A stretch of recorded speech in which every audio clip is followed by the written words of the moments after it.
প্রবল স্রোতের কারণে শরীয়তপুরের জজিরায় পদ্মা সেতু কনস্ট্রাকশন ইয়ার্ডের বাঁধ ধস নেমেছে। নদীগর্ভে বিলীন হয়েছে বাঁধের প্রায় 150 মিটার অংশ।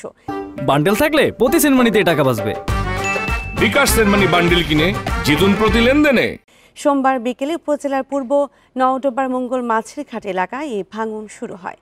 পানি উন্নয়ন বোর্ড জানিয়েছে, গত বছরের নভেম্বরে নওডোবা এলাকায় 100 মিটার বাঁধ ধসে গেলে 2,87,00,000 টাকা ব্যয়ে তা পুনর্নির্মাণ করা হয়। সেই সংস্কার করা এলাকায় দুটি স্থানে 7 ও 8 জুন 200 মিটার অংশ পদ্মা নদীতে ধসে পড়ে।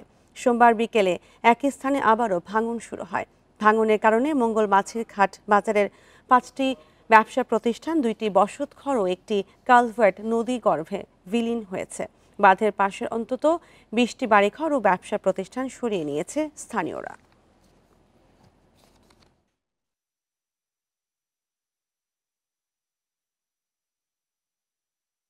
দোকানপাট নদীগর্ভে চলে গেছে অলরেডি 3-4টা, আর 10-15টা ঘরের মতো আছে যারা ভেঙে চিরা নিয়ে গেছে।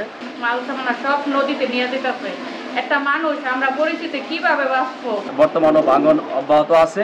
প্রায় 20-30টা বাড়ি প্রস্তুতি নিতেছে, সবাই মাল সামানা সরিয়ে দূরে নিয়ে যেতেছে। আর এই বিষয়ে আরো জানাতে শরীয়তপুর থেকে যুক্ত হচ্ছেন সহকর্মী সগীর হোসেন। সগীর হোসেন, এই ধসের ব্যাপারে পানি উন্নয়ন বোর্ড কি বলেছে এবং এলাকাবাসী এখন কতটা ক্ষতির মুখে?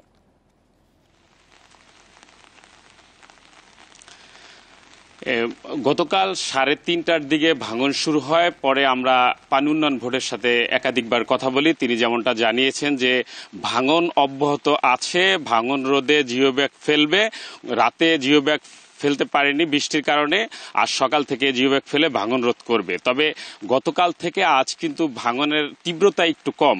আমরা পানি উন্নয়ন বোর্ড থেকে যতটুকু জেনেছি যে পদ্মা সেতুর পূর্ব পাশ থেকে একদম আলমখার কান্দি পর্যন্ত নাওডোবার যে জিরো পয়েন্ট আছে, এখানে 2 কিলোমিটার একটি বাঁধ নির্মাণ করা হয়, যে বাঁধটির নাম রাখা হয় পদ্মা সেতু কনস্ট্রাকশন ইয়ার্ড রক্ষা বাঁধ। এই বাঁধটি কিন্তু গত বছরের নভেম্বরে কিন্তু 100 মিটার ভেঙে যায়, নদীগর্ভে তলিয়ে যায়। পরবর্তীতে কিন্তু এই তারা জিও ব্যাগ ফেলে ওই ভাঙন রোধ করে। পাশাপাশি কিন্তু গত মাসেও কিন্তু আবার এই 100 মিটারের কিছু অংশ ভাঙে এবং অন্য জায়গায় দেখা গেছে যে প্রায় 2টি স্থানে 200 মিটার পর্যন্ত নদীগর্ভে চলে যায়। এই ব্যাপারে পানি উন্নয়ন বোর্ড জিও ব্যাগ ডাম্পিং করলেও পরবর্তীতে দেখা যায় গতকাল 3:30টার দিকে কিন্তু আবার ভাঙন শুরু হয়। আমরা যতটুকু জেনেছি যে ভাঙনে কিন্তু 5টি ব্যবসা প্রতিষ্ঠান নদীগর্ভে চলে যায় এবং পাশাপাশি কিন্তু বসত ভিটা 2টি নদীগর্ভে চলে যায়। এছাড়া একটা কালভার্টও কিন্তু নদীগর্ভে চলে যায়। এছাড়া আমরা দেখেছি ওইখানে প্রায় 20 থেকে 30টি বসতঘর ব্যবসা প্রতিষ্ঠান স্থানীয়রা সরিয়ে নিয়েছে। এর মধ্যে কিন্তু ভবনও রয়েছে।